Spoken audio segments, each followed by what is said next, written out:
इसको कमाने में भी बड़ा परिश्रम लगा है और इसको रखने और बढ़ाने में भी परिश्रम लगेगा। स्वतंत्रता में स्व है और तंत्र है। स्व के आधार पर तंत्र चलता है तब स्वतंत्रता आती है। भारत एक वैशिष्ट्यपूर्ण देश है। वो दुनिया में सुख शांति लाने के लिए जीता है,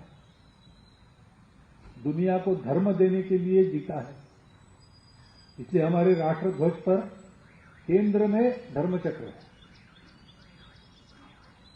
ये धर्म सबको साथ लेकर, सबको जोड़कर, सबको उन्नत करता है।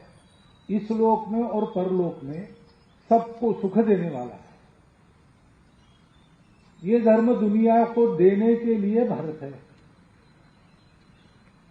ये हमारी विशेषता है। वो देने के लिए भी तंत्र हमारा होना पड़ेगा, स्व के आधार पर चलना पड़ेगा।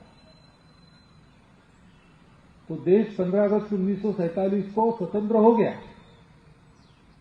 परंतु उसको स्वतंत्र युक्त देश बनाना, स्वाधीनता मिल गई।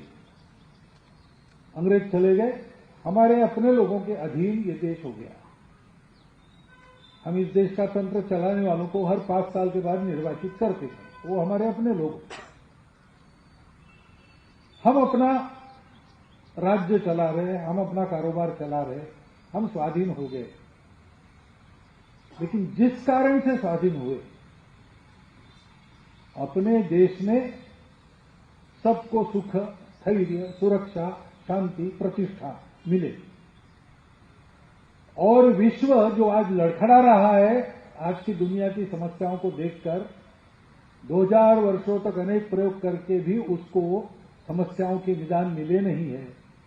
उस विश्व को अपनी दृष्टि के आधार पर, धर्म दृष्टि के आधार पर नई सुख शांति युक्त दुनिया बनाने वाला उपाय देना, ये कर्तव्य हम स्वयं बने और विश्व को बनाएं। इस प्रकार का एक टास्क हमारे स्वतंत्र देश के सामने है। उसके लिए हम सबको वैसा ही परिश्रम, वैसा ही त्याग और वैसा ही बलिदान करना पड़ेगा, जैसा इस स्वतंत्रता को हमको प्राप्त कराने के लिए हमारे पूर्वजों ने किया। 3 पीढ़ी तक सतत प्रयास किया। अनुकूलता जब आएगी तब काम होगा, अभी नहीं है अनुकूलता, यह जानकर भी सतत प्रयास के द्वारा ये भावना जनमानस में जागृत रखी। वैसा ही हमको परिस्थिति का विचार किए बिना हमारे देश का स्थैर्य, सुख, शांति, एकता, सबको सम्मान, सबको प्रतिष्ठा, इसके साथ साथ विश्व में कलह मुक्ति, विश्व में पर्यावरण समस्या आदि आदि बातों का निदान करके नई सुखी सुंदर दुनिया बनाने वाला विश्व गुरु भारत खड़ा करना है। इस अपने कर्तव्य का स्मरण आज हम सब लोग करें। झंडा वंदन हमने किया है। त्याग का, कर्मशीलता का, ज्ञान का रंग उसके शिरोभाग में है, केसरिया भगवा।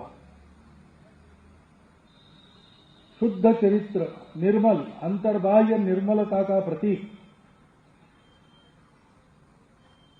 रंग बीच में है, सफेद रंग। और ये दोनों जब एक साथ आते हैं, शुद्ध चरित्र लोग निस्वार्थ बुद्धि से त्याग पूर्वक जब कर्म करते हैं, परिश्रम करते हैं, ज्ञान की आराधना करते हैं, तो फिर जो समृद्धि आती है उस समृद्धि का लक्ष्मी जी का रंग है हरा। और ये सब हमको करना है धर्म के आधार पर, इसलिए धर्म चक्र उसके बीच में है। तो ये हमारा राष्ट्र ध्वज हमको जो करना है और किस प्रकार करना है, दोनों बातों का बोध कराता है। वह बोध लेकर हम सब लोग आज अपने कर्तव्य का स्मरण करें। उस कर्तव्य की दिशा में कुछ छोटे छोटे संकल्प करके अपने जीवन में आगे बढ़े। जैसे आजकल हम संगति स्वयंसेवक पंच परिवर्तन की बात करते हैं, वो क्या है आज मैं नहीं बताऊंगा, आपके पास वो विषय आएगा। क्योंकि ऐसे ही छोटे संकल्प है जो इस प्रकार का परिवर्तन समाज में, देश में, उसके कारण दुनिया में लाएंगे। ऐसे छोटे छोटे परिवर्तनों से प्रारंभ करके हमको अपने कर्तव्य पथ पर आगे बढ़ने का काम शुरू करना चाहिए। इतना ही एक विचार मन में आता है, आपके सामने आपके चिंतन के लिए रखता हूं।